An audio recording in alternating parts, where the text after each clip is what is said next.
Salah satu sosok inspiratif atau merupakan figur PNS teladan adalah Jaya Setiawan Gulo. Jaya Setiawan Gulo atau yang akrab disapa Gulo merupakan lulusan dari PKN STAN. Beliau juga merupakan lulusan dari S1 Manajemen Universitas Indonesia. Jaya Setiawan Gulo saat ini bertugas di Kementerian Keuangan Republik Indonesia. Banyak penghargaan yang telah diraih oleh Gulo. Salah satunya yang terbaru adalah beliau meraih penghargaan sebagai top 3 PNS inspiratif di tahun 2019. Banyak inovasi yang telah dilakukan oleh Gulo. Salah satunya adalah aplikasi Custom Declaration Online atau CD Online pada Bea Cukai Bandara Kuala Namu.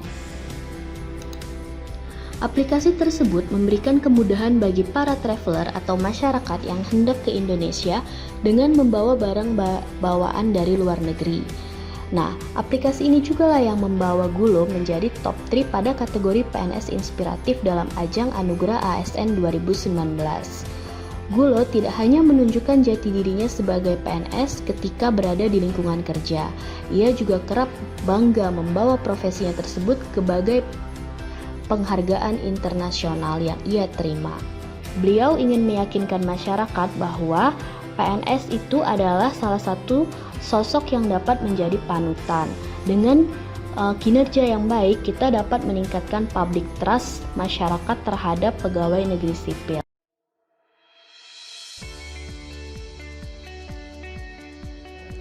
Figur lainnya yang dijadikan role model adalah Bapak M. Habibullah, Deputi Bidang Statistik Produksi Badan Pusat Statistik Republik Indonesia.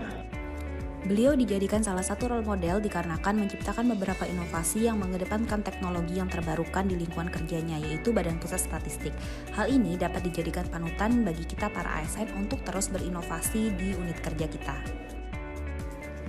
Aplikasi Pesut atau pelayanan statistik untuk Etam merupakan salah satu inovasi yang dipelopori oleh beliau ketika menjabat sebagai Kepala BPS Provinsi Kalimantan Timur dan Kalimantan Utara.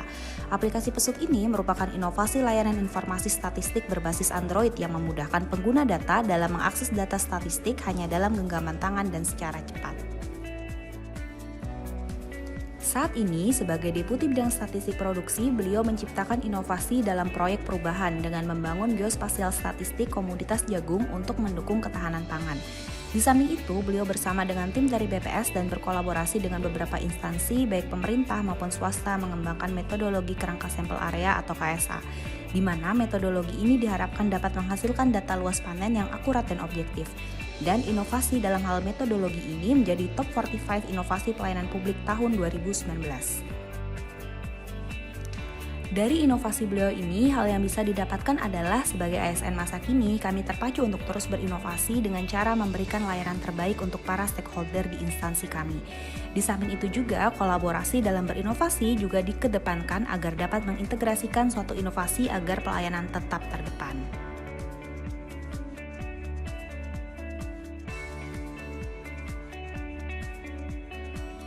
Aryo Pamuragung merupakan lulusan Magister Teknik Elektro Institut Teknologi Bandung.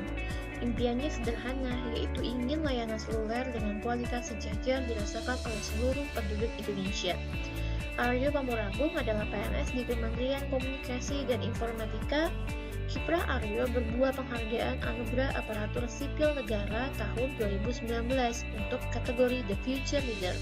Sosoknya menjadi role model karena perannya yang cukup besar di balik meratanya jaringan 4G dari Sabang sampai Merauke.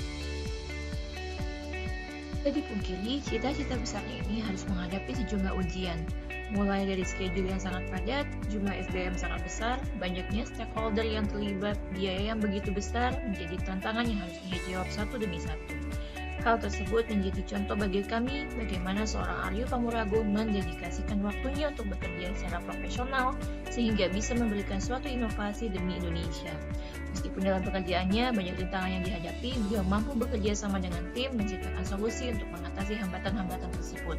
Selain itu, tentunya Aryo Pamuragung berwawasan global, menguasai IT dan bahasa asing serta berjiwa hospitality karena beliau mampu bekerja sama dengan tim dan para stakeholder.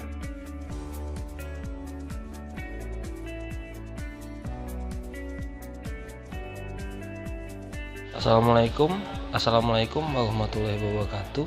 Perkenalkan, nama saya Surahmat. Untuk role model yang saya ambil sebagai contoh dari perilaku ASN, manajemen ASN dan smart ASN adalah Sri Purwati. Dia adalah kakak perempuan saya yang paling tua, yang merupakan ASN, guru, pengajar di SMA Negeri 1 Tanjung Pinang. Mengapa dia yang saya ambil sebagai contoh? Karena saya melihat dia bagaimana perilaku seorang ASN, di mana dia selalu mengajarkan saat kita sebagai ASN ini, apalagi seorang pengajar, fokuslah terlebih dahulu untuk melakukan pengajaran. Nanti rezeki yang lain itu bakal menyusul. Nah, di samping itu juga dia selalu belajar misalnya saat pandemi kemarin dia itu belajar menggunakan teknologi informasi seperti Zoom, kemudian menggunakan WhatsApp group.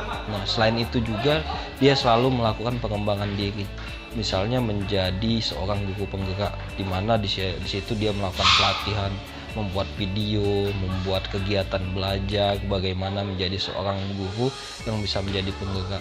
Di samping itu juga dia selalu berpesan bahwasanya ya selalu kalau jadi ASN ini harus selalu fokus untuk bisa mengembangkan diri. Nanti harus belajar lagi S2, S3 misalnya, untuk jadi ya kalau misalnya dosen ya harus mencapai jenjang yang paling tinggi, bisa sampai jadi profesor, seperti itu katanya. Itu saja dari saya, terima kasih. Assalamualaikum warahmatullahi wabarakatuh.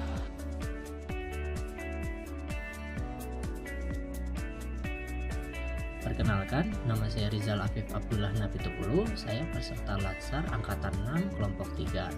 Pada kesempatan kali ini saya akan memberikan contoh role model terkait tugas Latsar yang berhubungan dengan manajemen ASN dan smart ASN. Role model yang saya ambil pada kesempatan ini tidak jauh, yaitu ibu saya sendiri. Ibu saya saat ini masih bertugas di salah satu universitas negeri di Indonesia. Dulunya namanya IKIP. Sebagai seorang dosen, ibu saya terkait manajemen ASN sangat baik dalam mengatur waktu kerjanya. Terkadang ibu saya walaupun tidak ada kelas tetap pergi pagi pulang sore. Nah, ketika tidak ada kelas, ibu saya tetap belajar meningkatkan kinerjanya.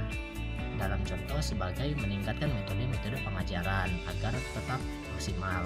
Selain itu, ibu saya juga melakukan pengabdian kepada masyarakat sebagai seorang dosen. Sebagai smart ASN, ibu saya tetap terus belajar. Salah satu contohnya, tidak hanya selesai pada pendidikan S2, ibu saya juga melanjutkan studinya ke tahap S3, yaitu doktor. Belajar juga pada saat pandemi kemarin, perubahan. Ketika sebelum pandemi, metode belajar itu langsung bertatap muka. Nah, setelah pandemi, metode belajar itu berubah menjadi online. Nah, itu merupakan metode-metode baru yang harus dipelajari agar tetap bisa menyampaikan pengajaran kepada murid dengan baik dan efektif. Selain itu, ibu saya juga sebagai smart ASN tetap terus melakukan penelitian, penulisan artikel, dan penerbitan jurnal-jurnal ilmiah. Maka dari itu saya sangat tertarik dan termotivasi dari ibu saya untuk menjadi seorang dosen yang baik dan benar, yang bisa mendidik mahasiswa secara maksimal. Terima kasih.